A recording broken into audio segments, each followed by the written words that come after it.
بسم اللہ الرحمن الرحیم۔ ایک دکھی شخص حضرت علی کی بارگاہ میں حاضر ہوا اور کہنے لگا، یا علی، دکھ بھی نعمت ہے۔ تو حضرت علی فرمانے لگے، اے شخص، دکھ انسان کو مضبوط بناتا ہے اور خوشیاں انسان کو کمزور کرتی ہیں۔ اللہ تعالیٰ جس انسان کو نوازنا چاہتا ہے، عظیم مقام دینا چاہتا ہے، تو اسے تکلیف، دکھ اور درد کی راہ بخشتا ہے تاکہ وہ مضبوط بن کے اتنا سیکھ لے کہ اپنی منزل تک جا پہنچے۔ یاد رکھنا، انسان کا دکھ انسان کو سکھانے کے لیے ملتا ہے، لیکن افسوس تو یہ ہے کہ انسان اس دکھ کی وجہ سے روتا رہتا ہے۔ انسان دکھ اور درد کی وجہ سے کتنا بھی روتا رہے لیکن ختم نہیں ہوتا، کیونکہ دکھ انسان کو رلانے کے لیے نہیں بلکہ انسان کو سکھانے کے لیے آتا ہے۔ جب تم اس دکھ سے سیکھ لو گے جو وہ تمہیں سکھانا چاہتا ہے تو تمہارا دکھ خود بخود ختم ہو جائے گا۔ دکھ انسان کو یا ریت کی دیوار کی طرح ڈھانپ دیتا ہے یا چٹان کی طرح کھردرا اور سخت بنا دیتا ہے۔ یہ ایک حقیقت ہے کہ انسان کو جہاں سے پیار کی سب سے زیادہ امید ہوتی ہے، اسے سب سے زیادہ دکھ بھی وہیں سے ملتا ہے۔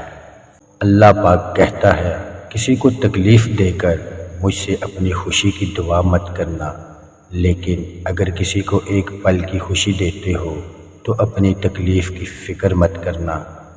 کچھ تکلیفیں ایسی ہوتی ہیں کہ ہمیں لگتا ہے جیسے اب ہم مر جائیں گے، جیسے اب کہیں سے کوئی مدد نہیں آئے گی، اور پھر ہم جلد مایوس ہو جاتے ہیں۔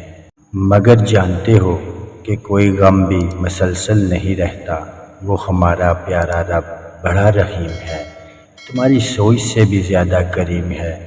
اسے تو یہ بالکل بھی گوارا نہیں کہ تمہیں کوئی تکلیف پہنچے۔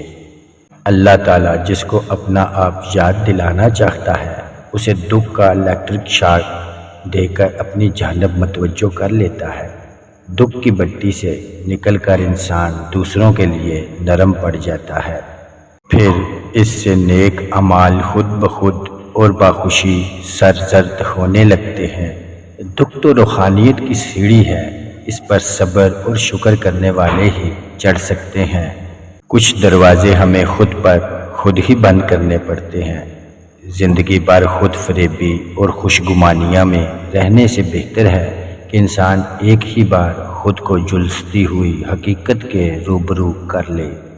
یہ قدرت کا قانون ہے کہ جو انسان کسی کو استعمال کر کے اسے دھوکہ دے کر اپنی خوشیاں حاصل کرتا ہے، وہ کبھی نہ کبھی خود اس سے بھی زیادہ دوسروں کے ہاتھوں استعمال ہو کر زندگی میں دکھ سہتا ہے۔ اللہ پاک فرماتا ہے، تم مانگو مجھ سے، تمہارا مانگنا اچھا لگتا ہے مجھے، تم کیوں پریشان ہوتے ہو؟ کیا میری قدرت پہ یقین نہیں تم کو؟